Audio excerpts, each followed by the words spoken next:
पळून गेला, यालाही पळून घेऊन जा, आमचं काहीच फरक पडत नाही. पण ह्याचं कमांड मोडता मोडता तू आम्हाला ठार मारणार आहेस हे तरी लक्षात घे. सामान्य माणूस शिकला असताना मारणारा शरद पवार कधीच बोलणार नाही का त्यांनी इथं बोललं तर दावदेवान ठिकाणं कंठन टनटन टनटन सुरुवात करतो.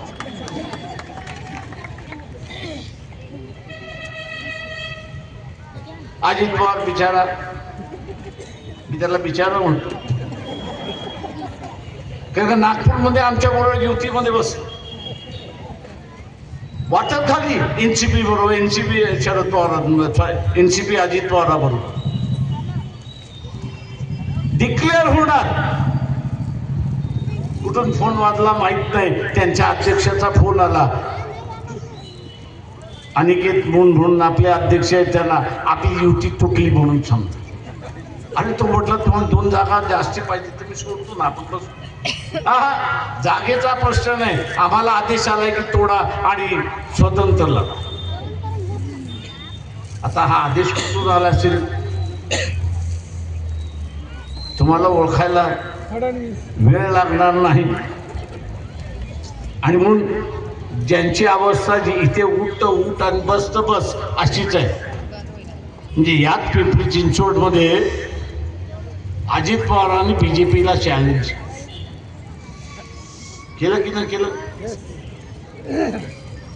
70 लाखाचा आकडा ऐकल्या अजित पवार गायबच झालेत असं मी बघतो. म्हणजे पिंपरी चिंचवडच्याच इलेक्शन मधनं गायब झालेत असे मला दिसतं. या व्यवस्थेशी लढायचं.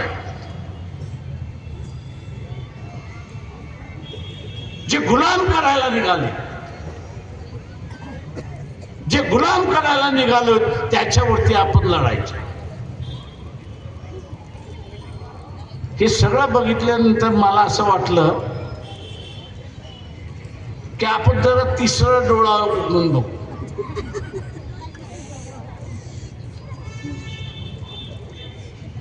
आणि तिसरा डोळा म्हटलं म्हणजे इथला असताना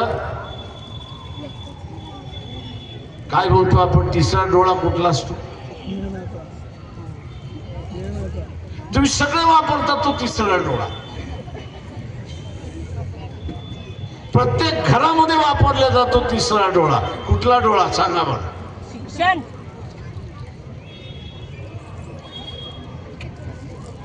तुम्ही सगळे वापरता कुठला डोळा.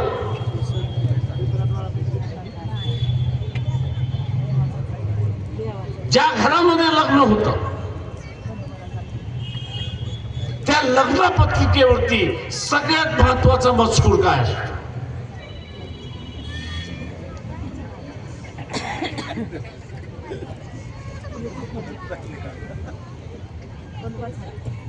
त्या लग्न पत्रिकेवरचा सगळ्यात महत्वाचा मजकूर काय असतो.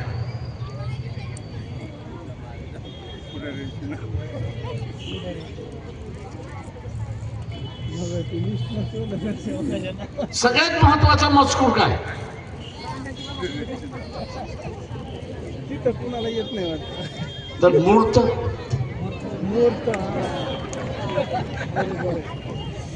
तर तो मूर्त, आणि तो मूर्त काढायला आपण ज्योतिषाकडे जातो. आपण नाही साहेब, आपण नाही साहेब. आता ते लग्न त्यावेळेस तिथीमध्ये होतं न होतं हा वेगळा प्रश्न आहे तुझा. म्हणून मी म्हटलं असं सोशल मीडियावरती हा ज्योतिषी काय म्हणतोय म्हणून बघू. मला एकही ज्योतिषी असा भेटला नाही की तो असं म्हणत होता की या देशाचं वाटोळ होणार आणि 6 महिन्यामध्ये या देशामध्ये हाहाकार माजणार आहे.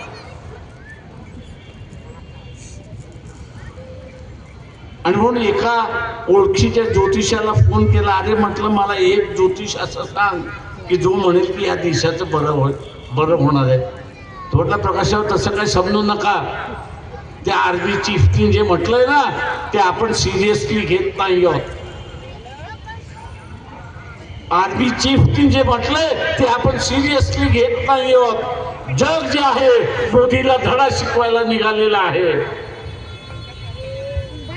जग पुतीनला सांगतंय की युक्रेनचं युद्ध बंद कर, पण पुतीन हा युक्रेनचं युद्ध बंद करत नाही.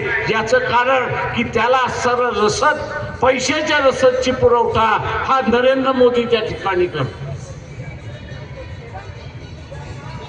नरेंद्र मोदी करतोय आणि ही रसद थांबवायची असेल तर त्याचं कमांड मोडल्याशिवाय ही रसद थांबणार नाही, हे लक्षात घ्या. म्हणून मग अशी म्हटलं, अरे ट्रम्प, तुला नरेंद्र मोदीशी काय करायचं असेल ते कर, पण तू देशाशी खेळू नको. तू देशावरती संकट आणू नको, युद्धाचं संकट आणू नको. मोदीला उचलून घेऊन जा, नाहीतरी वॉरंट निघालेलंच आहे.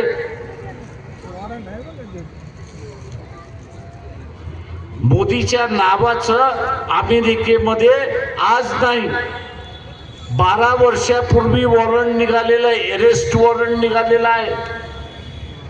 सुब्रमण्यम स्वामी बीजेपीचाच खासदार, सगळ्यात मोठा बीजेपीचा नेता, त्याच्या सोशल मीडियावरती जा, तुम्हाला असणारा त्या वॉरंट नंबर कुठच्या कोर्टाने काढलंय, कधी काढलंय आणि ते असणारा भारताकडे कधी पाठवलं, त्याची सगळी माहिती तुम्हाला मिळते. सध्या त्याच्या पोस्ट डिलीट करायला लावल्यात अशी परिस्थिती. ही देशाची असणारी परिस्थिती. आणि म्हणून या परिस्थितीतून वाचायचं असेल तर बीजेपीला जे मतदान देतात त्या सगळ्यांना माझं असणारं आव्हान आहे, त्या सगळ्यांना आव्हान आहे की हे जे भारतावरचं संकट आपण थांबवू शकता, हे लक्षात घ्या. भारतीय जनता पक्षाला एका इलेक्शन मध्ये मतदान केलं नाही तर फार फरक पडत नाही, पण देशावरती ते जर केलं तर प्रचंड मोठं संकट आहे, हे लक्षात घ्या. आता कुठलं संकट तुम्ही पेलना. भारतीय जनता पक्षाच्या मतदाराला सांगतो की तुमचे नातेवाईक अमेरिकेत आहे. या पिंपरी चिंचवड मधल्या झोपडपट्ट्यांमधल्या मुसलमानातल्या एरियामधला राहिलेला माणूस हा भारतातच आहे. उद्या त्याला मोदीने किकआउट केलं तर सुखाने जगणारा भारतीय कुटुंब फक्त इगोमुळे. विद्यार्थ्यांना कसं आणलं हे आपल्याला माहिती आहे. त्यांच्या सगळ्या पायामध्ये बेड्या बांधून आणलो.